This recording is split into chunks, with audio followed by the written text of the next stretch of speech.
Assalamu alaikum, welcome back to my channel. ಇಂದು day 4 Ramzan iftar recipe ನಾನು ನಿಮ್ಮಂತ ಶೇರ್ ಹಾಕಿದ್ದೆ. ನಾನು ಎಂದ್ರೆ ಔತ್ಲ ಹಾಕಿದೆ ಅದನ್ನು ನಿಮಗೆ ಶೇರ್ ಹಾಕಿಲ್ಲ. ನಾನು ಈ ವಿಡಿಯೋ ಇಷ್ಟ ಆಗಿ ಲೈಕ್ ಹಾಕೋರು, ಶೇರ್ ಹಾಕೋರು, ಕಮೆಂಟ್ ಹಾಕೋರು. ಹಾಗೆ ಆರು ನನ್ನ ಚಾನಲ್ಗೆ ಸಬ್ಸ್ಕ್ರೈಬ್ ಹಾಕೊಂಡು ನೋಡ್ಕೆ ನಿಮಗೆ ಪ್ಲೀಸ್ ಸಬ್ಸ್ಕ್ರೈಬ್ ಹಾಕೋರು, ಸಪೋರ್ಟ್ ಹಾಕೋರು. ನಾನಿಂದು ചിക്കൻ കട്ട്ലറ്റ് പിന്നെ മട്ടൺ ഗ്രേവി എങ്ങനെ ആക്കിയിട്ട് കാട്ടിയുണ്ടല്ലേ. ഫസ്റ്റ് കൂടെ ചിക്കൻ കട്ട്ലേറ്റ് പ്രിപ്പയർ ആക്കിയോല്ല. ഒരു പാനിಗೆ ಆಯಿಲ್ ಬೇತಿಟ್ಟು ಆಯಿಲ್ വെച്ചാൽ പിന്നെ ಅದಕ್ಕೆ ನಾನು ചെറിയ ചെറിയ കട്ടാക്കിയോ പച്ചമുളകു പിന്നെ നീരുള്ളി ഒരു 3 നീരുള്ളി ഇದ್ರೆ ಚಂದ ಕಟ್ಟಾಕಿ എടുത്തിട്ട് ಸ್ಲೈಸ್ ಆಕಿಟ್ಟು ഇപ്പോൾ ಇದ್ರೆ ಇಟ್ಟು ಕೊಡ್ತೋಲ್ಲ. ಇದ್ರ ತೆಲ್ ಫ್ರೈ ಆಕಿಯಲ್ പിന്നെ ಇದಕ್ಕೆ ನಾನು ഒരു ತೆಲ್ಲು ಕರಿ ಚೊಪ್ಪು ಇಟ್ಟಿട്ട് ತೆಲ್ നല്ല ಫ್ರೈ ആക്കിയോല്ല. ಇದೆಲ್ಲ ತೆಲ್ നല്ല ಫ್ರೈ ಆಯಿಲ್ പിന്നെ ಇದಕ್ಕೆ ನಾನು ಬಟಾಣಿಡೆ ಇಟ್ಟೊಳ್ಳೆ. ನಾನಿവിടെ ഫ്രോസൺ ബട്ടാണിയുടെ യൂസ് ആക്കിയിടെ ഇതിൽ ഇട്ടിട്ട് ഒരു 10 മിനിറ്റ്സ് ലിഡ് ക്ലോസ് ആക്കി വെച്ചെങ്കിൽ ബട്ടാണി നല്ല ಬೇಯೋಡು. ഇപ്പോൾ ബട്ടാണി എല്ലാം നല്ല വെന്തിಡು. ഇപ്പോൾ ಇದಕ್ಕೆ ನಾನು ಫಸ್ಟ್ ಬೇಪಾಟಿ വെച്ചു ಚಿಕನ್ ಉಪ್ಪು പിന്നെ മഞ്ഞളിട്ടിട്ട് ಬೇಪಾಟಿ ಚಿಕನುಡೆ ಚಂದ ಶ್ರೆಡ್ ಹಾಕಿಟ್ಟು അതിൽ ನಾನು ഇട്ടോളെ. അതിലും ಚಂದ ಮಿಕ್ಸ್ ಹಾಕಿಟ್ಟು ബട്ടാണി ചിക്കൻ പിന്നെ നീരുള്ളി ഇതെല്ലാം നല്ല മിക്സ് ആവണം. എല്ലാം നല്ല മിക്സ് ആയാൽ പിന്നെ ಇದಕ್ಕೆ ഒരു സ്പൂണിൻ്റെ അത്ര ഇഞ്ചി വെള്ളുള്ളി പേസ്റ്റ് പിന്നെ ഉപ്പും പിന്നെ മഞ്ഞളുടെ പൊടി പിന്നെ തെൽ കൊത്തമ്പരി പൊടി ചാറ്റ് മസാല പിന്നെ തെൽ ಮ್ಯಾಗಿ ಮಸಾಲ ಇಟ್ಟರೆ ಮಸಾಲೆಡೆ ಇಟ್ಟಿಟ್ಟು ಚಂದ ಫ್ರೈ ಹಾಕಿಯಲ್ಲನು ಎಲ್ಲ ಮಿಕ್ಸ್ ಹಾಕಿಯಲ್ಲನು. ಇದೆಲ್ಲ ಮಿಕ್ಸ್ ಆಯಲ್ പിന്നെ ಇದಕ್ಕೆ ನಾನು ಬೇಪಾಟಿ വെച്ചു ಬಟಾಟೆಡೆ നല്ല ಮ್ಯಾಶ್ ಹಾಕಿಟ್ಟು ಅದ್ರ ಇಟ್ಟಿಟ್ಟು ಅದರೆಲ್ಲ ಚಂದ ಮಿಕ್ಸ್ ಹಾಕಿಯೋಳ್ಳೆ. ಎಲ್ಲ ಮಿಕ್ಸ್ ಆಯಿಲ್ പിന്നെ ಇದಕ್ಕೆ ನಾನು ಲಾಸ್ಟಿಗೆ ചെറിയ ചെറിയ കത്തരിച്ചു ಕೊತ್ತಂಬರಿ ಸೊಪ್ಪು ಇದ್ರ ಸಹ ಇಟ್ಟಿಟ್ಟು ಎಲ್ಲ ಮಿಕ್ಸ್ ಹಾಕ್ಕೊಂಡು ಈ ಮಸಾಲೆಡೆ ನಾನು ഒരു ഹാഫ് ആൻ അവർ ചപ്പാവാക ಬೇಯ್ക്കണം. മസാല ചപ്പായിട്ടില്ലെങ്കിൽ ഞങ്ങൾക്ക് അതിൽ ഷേപ്പ് ആക്കുക ഇല്ലെങ്കിൽ ഞങ്ങൾക്ക് ഈ ഷേപ്പ് അങ്ങനെ കട്ട്ലേറ്റ് ഷേപ്പ് ആക്കുക. ಸೊ ಅದಕ್ಕಾയിട്ട് ಅದು ಕಂಪ್ಲೀಟ್ ಚಪ್ಪೆ ಆವണം ಅತ್ರത്തോളം അതിൽ ഞങ്ങൾ ചപ്പാവാക ಬಿಡೋಣ.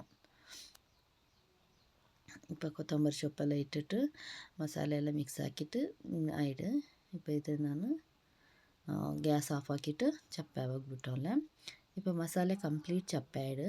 ഇപ്പോൾ ಇದ್ರ ನಾನು ചെറിയ ചെറിയ ഞങ്ങൾക്ക് എത്ര വേണം എത്ര വലിയ ബൗൾഫുൾ ആക്കിയിട്ട് അത്രയും ഞങ്ങൾ കട്ട്ലേറ്റ് ഷേപ്പ് അത്ര ഇതാക്കിയോളൂ. ಎಲ್ಲತ್ತೂ ഇങ്ങനെ ಹಾಕಿಟ್ಟು ಎಲ್ಲത്തെ ಫಸ್ಟ್ ಸೆಟ್ ಹಾಕಿಯೋಲ್ಲ. എല്ലാം ആക്കിയിട്ടായിട്ട് ഇപ്പോൾ ഇതിൽ ನಾನು ಆಯಿಲ್ ಫ್ರೈ ಹಾಕಿಯೋಲ್ಲ. ഞങ്ങൾക്ക് ಇದಕ್ಕೆ ಬ್ರೆಡ್ ಕ್ರಮ್ಸ್ ആവട്ടെ ഇല്ലെങ്കിൽ എഗ്ഗ് എന്ത് വേണമെന്നില്ല.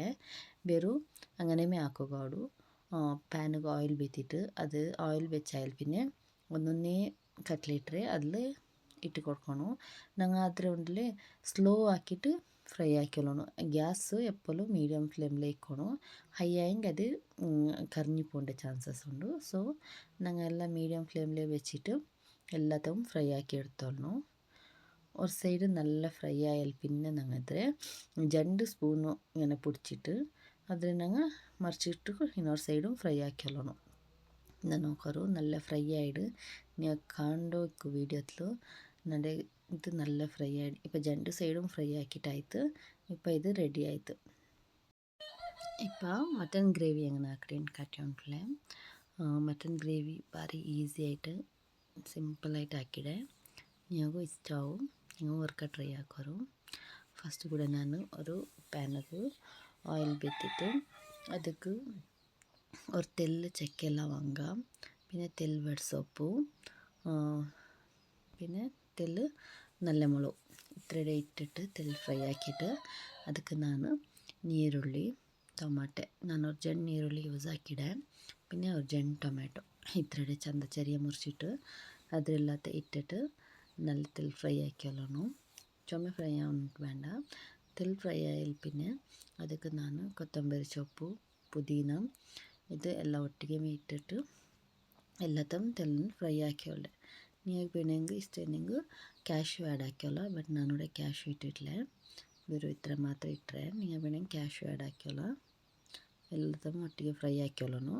ಫ್ರೈ ಹಾಕಿಯಲ್ പിന്നെ അത് കംപ്ലീറ്റ് ചപ്പ ആകിಬಿಟ್ಟು ചപ്പ ആയാൽ പിന്നെ ಇದನ್ನು ಅವರು ಫೈನ್ ಪೇಸ್ಟ್ ಹಾಕಿ ಇಡ್ತೋನು. ತಣ್ಣಿ ಆ್ಯಡ್ ಹಾಕಿಟ್ಟು ಒಂದು നല്ല ಪೇಸ್ಟ್ ಹಾಕಿ ಇಡ್ತೋನು. ഇപ്പം ഞങ്ങൾ ഒരു കുക്കറിൽ ഓയിൽ ബീത്തിട്ട് ഓയിൽ വെച്ചാൽ പിന്നെ ಇದಕ್ಕೆ ಕರಿ ಸೊಪ್ಪು ನೀರುಳ್ಳಿ പിന്നെ ಟೊಮೆಟೊ ನಾನು ഒരു നീരുള്ളി യൂസ് ആക്കിയത് ഫസ്റ്റ് പേസ്റ്റ് ആക്കുക ജണ്ടിട്ടുന്നെ ഇപ്പോൾ ഒരു നീരുള്ളി ഒരു ടൊമാറ്റോ യൂസ് ആക്കിയുള്ള ഇട്ടിട്ട് അതിൽ ചന്ത ഫ്രൈ ആക്കിയിട്ട് ഫ്രൈ ആയാൽ പിന്നെ ಇದಕ್ಕೆ മഞ്ഞളുടെ പൊടി ഉപ്പു മുളകുടെ പൊടി ഇത് മൂന്നും ഇട്ടിട്ട് ചന്ത മിക്സ് ആക്കിയിട്ട് പിന്നെ ഇഞ്ചി വെള്ളുള്ളി പേസ്റ്റ് ഇത്രയെല്ലാം ഇട്ടിട്ട് ചന്ത മിക്സ് ആക്കി എടുത്തോളണം ഫ്രൈ ആക്കി എടുത്തോളണം എല്ലാം ഫ്രൈ ആയാൽ പിന്നെ ಇದಕ್ಕೆ ഞങ്ങൾ ചന്ത വാഷ് ആക്കി വെച്ചോ മട്ടൻ്റെ ഇട്ടിട്ട് മിക്സ് ആക്കണം മട്ടനും പിന്നെ ഈ മസാലയും എല്ലാം നല്ല മിക്സ് ആവുന്നതോലോ അതിൽ ഞങ്ങൾ മിക്സ് ആക്കിയോളണം എല്ലാം മിക്സ് ആയാൽ പിന്നെ ഞങ്ങൾ അരച്ച് വെച്ചോ മസാല ഇട്ടിട്ട് ഞങ്ങൾക്ക് എത്ര തണ്ണി വേണം ഞങ്ങൾക്ക് എത്ര തിക്നെസ് വേണം ഗ്രേവി അത്ര തണ്ണി ബീത്തിട്ട് നിങ്ങൾ അത് ಬೇಯಬೇಕು ನಾನೋಡೆ ಜಾರಿಗೆ ಮಸಾಲೆ ಇಕ್ಕಡಲೆ ಅದಕ್ಕೆ ತೆಲ್ ತಣ್ಣಿ ಬೀತಿಟ್ಟು ಆದರೆ ಲಿಡ್ ಕ್ಲೋಸ್ ಹಾಕಿ വെച്ചോലെ ഇതൊരു 5 to 6 വിഷൽ ആക്കിയെങ്കിൽ കംപ്ലീറ്റ് ആയിട്ട് ഞങ്ങൾ ഗ്രേവി റെഡി ആവുള്ളൂ നോക്കൊരു വീഡിയോ ഇഷ്ടമായെങ്കിൽ ലൈക്ക് ആക്കൊരു ഷെയർ ആക്കൊരു കമൻറ്റ് ആക്കൊരു അങ്ങനെ ചാനൽ സബ്സ്ക്രൈബ് ആക്കും